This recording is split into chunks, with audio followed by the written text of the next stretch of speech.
Ah, il fallait bien que je vous raconte la révolution des coordonnées cartésiennes. Eh oui, et vous allez voir qu'elle n'est pas uniquement due à Descartes, d'une part, que d'autre part, les principaux acteurs n'ont pas véritablement eu l'impression d'une révolution. Il y a eu deux livres majeurs au XVIIe siècle, le discours de la méthode en 1637 et les Principia de Newton 50 ans plus tard. Le discours de la méthode est écrit en français. Le titre complet, comme vous le voyez, est Discours de la méthode pour bien conduire sa raison et chercher la vérité dans les sciences, plus la dioptrique, les météores et la géométrie qui sont des essais de cette méthode. Déjà, pourquoi le livre est-il écrit en français alors que toute l'Europe savante parlait latin? Descartes répond lui-même: si j'écris en français, qui est la langue de mon pays, plutôt qu'en latin, qui est celle de mes précepteurs, c'est à cause que j'espère que ceux qui ne se servent que de leur raison naturelle toute pure jugeront mieux de mes opinions que ceux qui ne croient qu'aux livres anciens. Reste que le livre a tout de même été traduit en latin 10 ans plus tard. Je pense donc je suis. Vous avez déjà entendu cela quelque part, non? Cette vérité était si ferme et si assurée que toutes les extravagantes suppositions des sceptiques n'étaient pas capables de l'ébranler. Je jugeai que je pouvais la recevoir sans scrupule comme premier principe de la philosophie que je cherchais. Ou bien encore, ces longues chaînes de raisons, toutes simples et faciles, dont les géomètres ont coutume de se servir pour parvenir à leurs plus difficiles démonstrations, m'avait donné l'occasion de m'imaginer que toutes les choses qui peuvent tomber sous la connaissance des hommes s'entresuivent en même façon. Oui, bon, un petit peu utopique peut-être, mais cette utopie-là fait date dans la philosophie occidentale. Je me plaisais surtout aux mathématiques, à cause de la certitude et de l'évidence de leur raison, mais je ne remarquais point encore leur vrai usage, et pensant qu'elles ne servaient qu'aux arts mécaniques, je m'étonnais de ce que, leurs fondements étant si fermes et si solides, on n'avait rien bâti de plus relevé. Là, Descartes nous parle de sa propre formation. Parce que Descartes a été jeune, même si j'ai quelques doutes sur l'authenticité de ce portrait censé le représenter. Parce que je ne trouve pas qu'il ressemble vraiment à ce portrait officiel. Mais bon, même le portrait officiel pourrait être une version arrangée de la réalité. Parce qu'en fait, ce tableau-ci, où il donne vraiment l'impression de se moquer du monde, est considéré comme le plus authentique. Les deux derniers portraits ont été peints en Hollande, à la fin de sa vie. Mais revenons au début, en France. Le collège de la Flèche a été fondé en 1603 par Henri IV, en gage de sa bonne volonté à l'égard des jésuites. L'avancement des travaux est relativement lent, et il est probable que Descartes, qui y a séjourné de 1607 à 1615, l'a connu en travaux pendant toute sa scolarité. En même temps, qui va piano va sano. Les bâtiments existent toujours, même s'ils ont quelque peu changé de destination. Descartes était au collège de la Flèche quand Henri IV a été assassiné, et il est probable qu'il a assisté à la cérémonie de remise du cœur du roi défunt à l'église du collège. Les mathématiques que Descartes a étudiées à la Flèche sont celles du plan d'étude des jésuites, le Ratio Studiorum, à savoir essentiellement les premiers livres de la géométrie d'Euclide. Au début, il n'en fait pas grand-chose, du moins en apparence. Il a hérité d'une fortune suffisante pour vivre confortablement sans travailler, et il compte bien en profiter.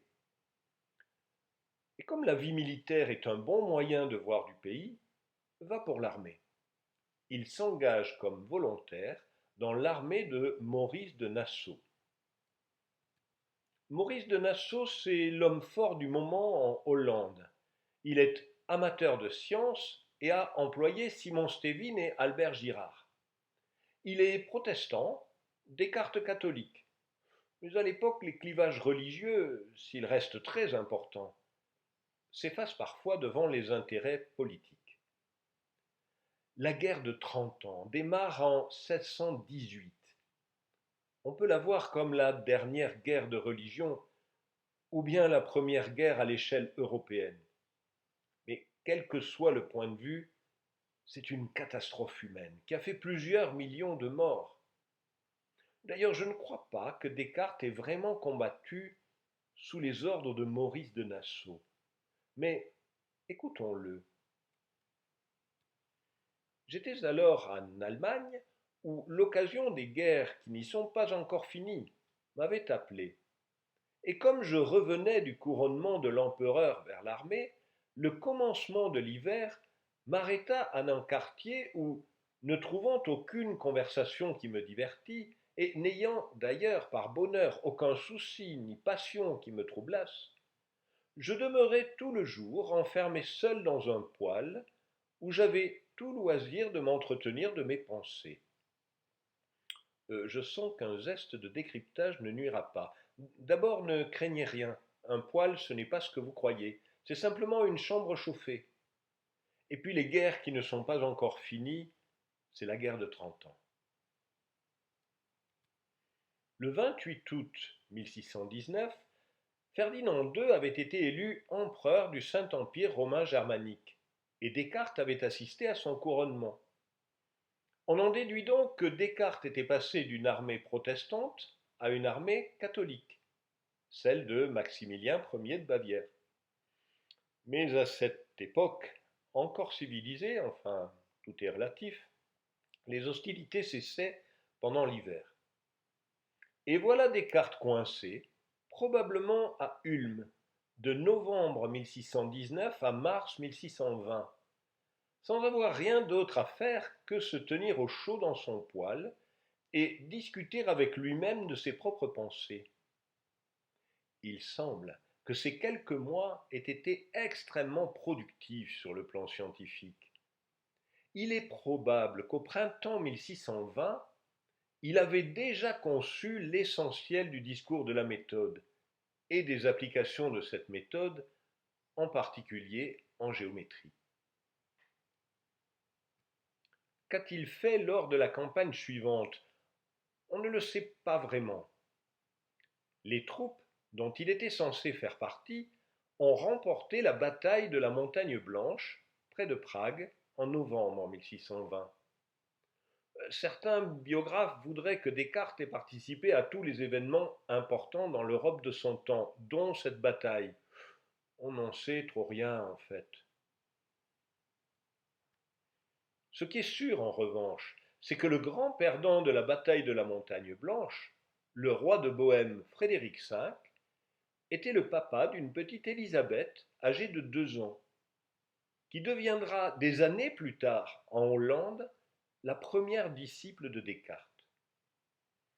Ce qui est sûr également, c'est que 3 jours après la bataille, Descartes notait dans son journal: le 11 novembre 1620, j'ai commencé à comprendre les fondements d'une invention merveilleuse. Laquelle? On l'ignore. Il y a peu de chances que ce soit l'application de l'algèbre à l'analyse, les fameuses coordonnées cartésiennes. Elle semble plutôt dater de son séjour précédent en Hollande, d'après les lettres échangées avec un ami. Oh, dans l'esprit de Descartes, ce n'était pas une si grande découverte, tout juste un outil pour trouver les solutions de nouveaux problèmes géométriques. D'ailleurs, Descartes n'était pas seul sur le coup. Comme vous le voyez, ceci est tiré des œuvres diverses mathématiques publiées par Samuel de Fermat après la mort de son père. Par la correspondance de Mersenne, on sait que le manuscrit de cette Introduction aux lieux plans et solides circulait avant la publication du discours de la méthode. Et voici ce que dit Fermat en introduction. Que les anciens aient longuement traité des lieux, on ne peut en douter. Nous le savons par Pappus, qui au commencement du livre 7 témoigne qu'Apollonius avait écrit sur les lieux plans et Aristée sur les lieux solides. Mais si nous ne nous trompons pas, la recherche des lieux ne leur était point suffisamment aisée. Nous le conjecturons de ce fait que, pour nombre de lieux, ils n'ont pas donné un énoncé assez général, ainsi qu'on le verra plus loin. Maintenant, voici ce que dit Descartes. On peut le voir aussi clairement de ce que Pappus a mis au commencement de son 7e livre, où après s'être arrêté quelque temps à dénombrer tout ce qui avait été écrit en géométrie par ceux qui l'avaient précédé, il y parle enfin d'une question dont il dit que ni Euclide, ni Apollonius, ni aucun autre n'avait su entièrement la résoudre. Alors, imaginez l'enjeu pour ces savants éduqués dans le culte de la géométrie des anciens, du propre aveu de Pappus, le dernier grand de la géométrie grecque. Il existait un problème qu'ils ne savaient pas résoudre. Forcément, ce problème-là devait devenir la pierre de touche de toute méthode nouvelle. Quel était donc ce problème qui avait mis en échec Euclide, puis Apollonius, puis Pappus? La figure est celle de Descartes. Prenez 4 droites, celles qui sont en trait plein. À partir d'un point C quelconque, prenez les segments qui joignent C à chacune des droites avec un angle donné. Ces segments sont en pointillés. Considérez leur longueur. Maintenant, on met comme contrainte que le produit de deux des longueurs pointillées soit dans un rapport donné avec les deux autres. L'ensemble des points qui satisfont une contrainte est ce qu'on appelle un lieu. Souvenez-vous de la classification grecque des problèmes. Le lieu est plan si on le trace à la règle et au compas, droite ou cercle. Il est solide si c'est une intersection d'un cône et d'un plan. Au-delà, il peut être sursolide. D'où le titre du mémoire de Fermat, Introduction aux lieux, plans et solides. Dans cette figure, il y a 4 droites. Le problème se généralise à un nombre de droites quelconque, et c'est précisément le défi que relèvent Fermat et Descartes. Oh, le problème de Pappus, pour compliqué que soit son énoncé, ne nous inquiète plus outre mesure.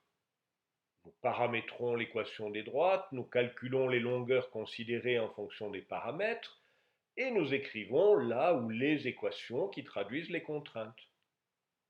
Eh bien, c'est précisément cela que Fermat et Descartes étaient en train d'inventer, sous prétexte d'aller plus loin que les Grecs en résolvant le problème de Pappus. Regardez comment Fermat introduit sa méthode. Oh, il est difficile de faire plus clair. Il est commode, pour établir les équations, de prendre les deux quantités inconnues sous un angle donné, que d'ordinaire nous supposerons droit, et de se donner la position et une extrémité de l'une d'elles.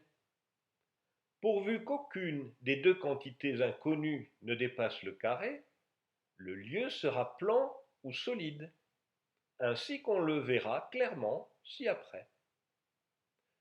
Donc, pour déterminer un lieu, on va repérer les coordonnées de chaque point selon deux axes à angle droit, puis écrire une équation entre ces deux coordonnées.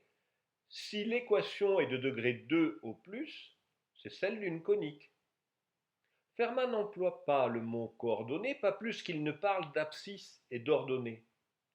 Il connaît pourtant parfaitement l'usage qu'en fait Apollonius pour les coniques. Son premier exemple est le plus simple possible. Voici la toute première mise en équation d'une droite. Soit donnée une droite NZM. remarquez qu'elle est horizontale. La longueur nz est une quantité inconnue, grand A.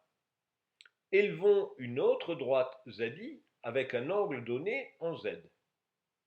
Sur la figure, l'angle donné est droit, comme annoncé. La longueur ZI est une autre inconnue, grand E. Disons que D fois A est égal à B fois E. C'est ce qui est écrit à droite de la figure. Alors le point I sera sur une droite donnée de position à partir de N. La synthèse est facile, conclut Fermat. Pour traduire, on doit comprendre que Fermat suit les conventions de Viette. Les inconnus sont des voyelles, grand A et grand E. Les consonnes sont des quantités connues. Le point N est l'origine des coordonnées. Remplacé par X, la première inconnue grand A, par Y, la seconde grand E, Fermat a écrit l'équation BY égale DX, celle d'une droite passant par l'origine grand N. Il existe un autre point de la géométrie des anciens sur lequel la nouvelle méthode peut montrer sa supériorité, la résolution des équations. Depuis toujours, on résout des équations de degré 2 en manipulant des figures géométriques. Les Grecs savaient résoudre certaines équations de degré 3 en prenant l'intersection de deux coniques. La résolution d'équations par la géométrie était une des motivations premières de Viette pour l'introduction de l'algèbre littérale. Et voici ce que dit Fermat. Il est inutile d'employer les parapléroses de Viette pour ramener à des équations quadratiques les biquadratiques, car il est clair que les biquadratiques se résolvent avec la même élégance, la même facilité et la même rapidité que les cubiques. Et il n'est pas possible, je crois, d'imaginer une solution plus élégante. Pour faire ressortir l'élégance de cette méthode, voici la construction de tous les problèmes cubiques et biquadratiques, c'est-à-dire de degrés 3 et 4, au moyen d'une parabole et d'un cercle. Et devinez à quoi Descartes consacre une bonne partie du livre 3 dans la géométrie. Eh bien, à montrer que toutes les équations de degrés 3 et 4 se résolvent par des intersections de paraboles et de cercles, tout comme Fermat. Bien entendu, Descartes, comme Fermat et Viette, ignoraient que les Arabes, et en particulier Omar Khayyam, résolvaient déjà toutes les équations de degré 3 par des intersections de coniques, et ce, au XIe siècle. Alors que vous, vous le saviez puisque je vous l'ai déjà raconté. Mais attendez, je viens de vous présenter les coordonnées cartésiennes, essentiellement d'après Fermat. Et pourquoi pas d'après Descartes? Eh bien parce que Descartes n'est pas aussi facile à lire. D'ailleurs, il vous a aimablement averti avant d'entamer sa géométrie. Jusqu'ici, j'ai tâché de me rendre intelligible à tout le monde, mais pour ce traité, je crains qu'il ne pourra être lu que par ceux qui savent déjà ce qui est dans les livres de géométrie. Car, d'autant qu'ils contiennent plusieurs vérités fort bien démontrées, j'ai cru qu'il serait superflu de les répéter, et je ne me suis pas privé pour autant de m'en servir. De propos délibérés, Descartes n'a pas fait œuvre de pédagogue. Il a juste mis le minimum pour que l'on comprenne ce qu'il savait faire. Il l'avoue dans une lettre 2 ans plus tard. Toutefois, je puis assurer que je n'ai rien omis de tout cela qu'à dessein. J'avais prévu que certains qui se vantent de tout savoir n'auraient pas manqué de dire que je n'avais rien écrit qu'ils n'aient su auparavant, si je m'étais rendu assez intelligible pour eux, et je n'aurais pas eu le plaisir que j'ai eu depuis de voir l'impertinence de leurs objections. Ce que j'ai omis ne nuit à personne, car pour les autres, il leur sera plus profitable d'essayer de l'inventer par eux-mêmes, plutôt que de le trouver dans un livre. Et pour moi, je ne crains pas que ceux qui s'y entendent m'imputent aucune de ces omissions à l'ignorance. Car j'ai partout eu soin de mettre le plus difficile et de supprimer seulement le plus aisé.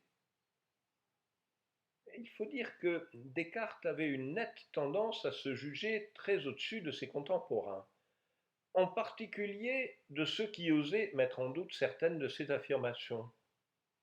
Vous voulez des exemples?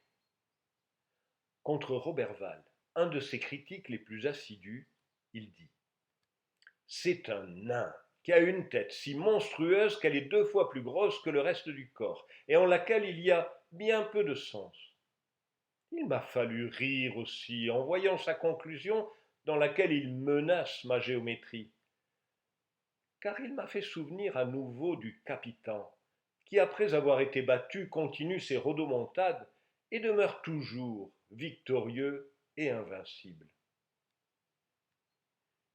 Enfin, ce qu'il ajoute est très absurde, à savoir que chaque partie de la matière dont l'univers est composé a une certaine propriété, par laquelle elles se portent toutes les unes vers les autres et s'attirent réciproquement l'une l'autre, et de même que chacune des parties de la Terre a une autre propriété toute pareille à l'égard des autres parties terrestres, laquelle néanmoins n'empêche point l'effet de la première. Une gravitation universelle en somme?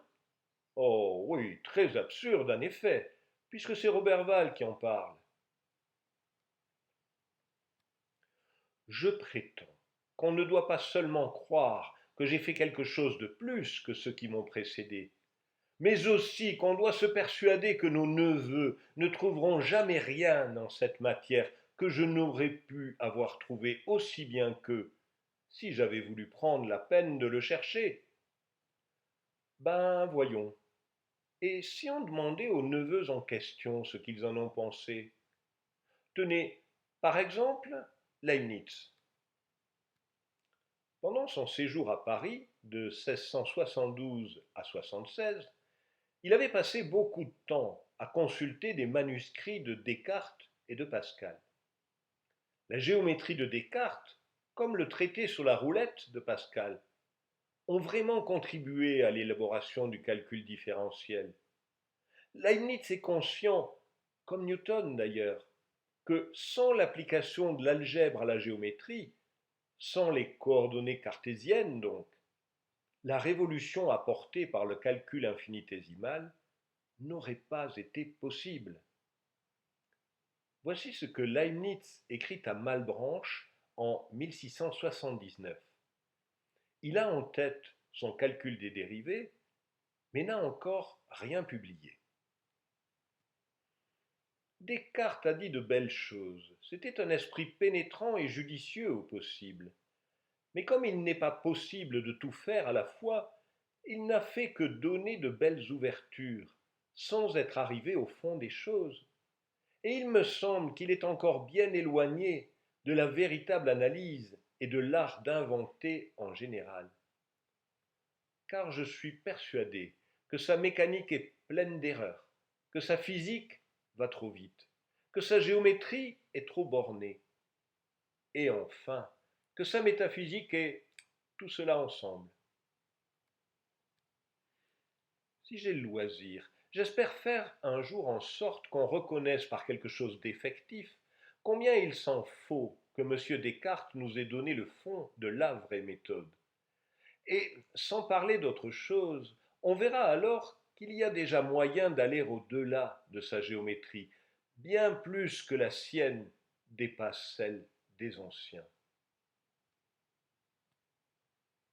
Vous vous souvenez de cette citation de Newton qui a dit que s'il avait vu plus loin, c'est parce qu'il se tenait debout sur des épaules de géants? Descartes, Fermat et Pascal se tenaient debout sur les épaules d'Euclide, Archimède et Apollonius, et sur leurs propres épaules se sont dressés Leibniz et Newton. Sacrée pyramide humaine tout de même. Vous imaginez la scène?